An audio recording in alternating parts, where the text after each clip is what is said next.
Welcome. Today, the feast of St. Thomas the Apostle, and we read the Gospel of St. John. Thomas, called Didymus, one of the 12, was not with them when Jesus came. So the other disciples said to him, "We have seen the Lord." But Thomas said to them, "Unless I see the mark of the nails in his hands, and put my finger into the nail marks, and put my hand into his side, I will not believe." Now a week later, his disciples were again inside, and Thomas was with them.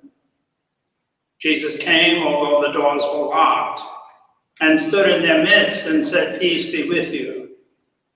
And then he said to Thomas, "Put your finger here in your hands, and bring your hand and put it into my side.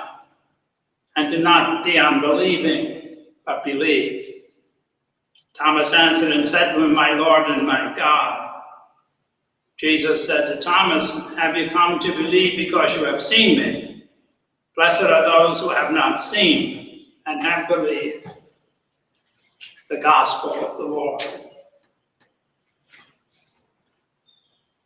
We have, as human beings, I think, some sort of delight in being able to label people and situations.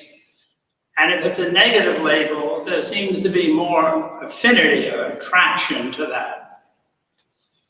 I remember as a child being taught about doubting Thomas. That's what you know him by, or at least that's what my memory is. And all these centuries, he's been labeled as the doubter. And yet as I read the scriptures, here, a week after the original appearance of the Lord in the upper room, he appears again, this time with Thomas there and the other disciples, and it's emphasized that a week later the door was still locked. While they may have believed Jesus appeared, they weren't sure he stayed. They were still, in a sense, hedging their bet. Their faith, maybe not too strong, maybe not even as strong as Thomas in a way. But Thomas is the doubter, and we label him.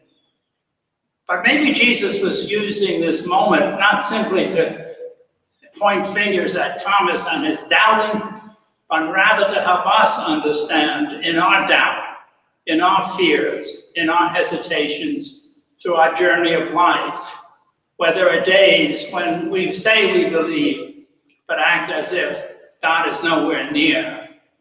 That we're in our own locked room, in our own life, trying to protect and hide ourselves from whatever it is that's threatening us. When Jesus appears the second time with Thomas there, he invites Thomas to put his finger into the wounds in his hand, and Thomas's hand into the wound on the side of Jesus. Why? He could have believed simply by seeing Jesus, probably would have. I wonder if Jesus wasn't saying to Thomas, using the moment of his weakness, that here I've been raised from the dead with the wounds that I've embraced, that I've blessed, wounds that are symbolic of human beings, limited, self-absorbed, tending to label people, trying to always look at someone else's problem, so to speak, perhaps deflecting from my own. It's a challenge. Do I believe in the risen Lord totally and completely? Not just that he was raised from the dead at one point 2,000 years ago, but that he appeared in a room twice to the apostles, the second time with Thomas, but rather to also realize that he's alive now. That the same risen Christ, embracing our human wounds, our sinfulness, our fear, our hesitation, our doubts, that he loves us, that he heals us, that he's really not interested in our failures and limitations. I'm interested in others. It's great to label somebody a sinner if it takes some of the attention away from me. But I don't like labeling myself, although deep down I know I have my shortcomings, that I'm as doubtful as Thomas ever was on a given day. And yet Jesus is there saying, I know that. I know you're frightened. I know you're doubting. I know your limitations. I know your sinfulness. I think it's another lesson. Both times Jesus appears to the apostles, his response is to them, peace. He's not interested in going back over their mistakes, how they abandoned him in the garden, how they abandoned him for the most part during his suffering and death on the cross, how they were locked in the room afraid that he abandoned them, that he comes and just ignores it and says peace, and then calls Thomas and says, come, be an example for everyone down through the ages, not of the doubter, but of the believer, the human believer with limitations, with fears and frailty, with doubts, and still loved by God. The greatness of Thomas is in that in the midst of being aware that he fell short, that he doubted, he went up and embraced the Lord. That's faith, that's confidence, that's being able to accept God's love as he offers it, accept the peace of Jesus that he extended to the apostles. The question always is, am I able to do that myself? Am I too preoccupied with trying to label myself or others, looking at the shortcomings and failures, the doubts, the confusions, worrying that God isn't going to be happy with the imperfections that are me?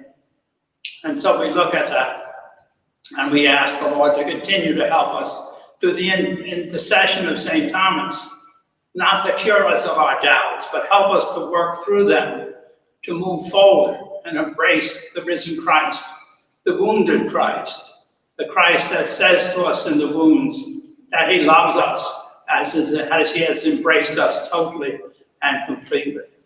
So Thomas isn't such a loser. Thomas isn't the doubter.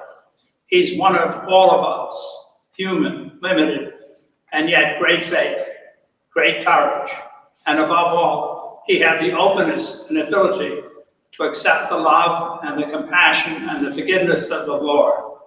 He went up at Jesus' invitation and embraced him. Maybe that's what we need to learn from Thomas and forget about his doubts. I hope that you have a happy 4th of July weekend, that you celebrate carefully. If you have fireworks, be careful. And if you don't have fireworks, at least if you have a cookout, be safe distance and careful. And I'm saying, I don't know, this has nothing to do with you, but there's a spider going up and down here.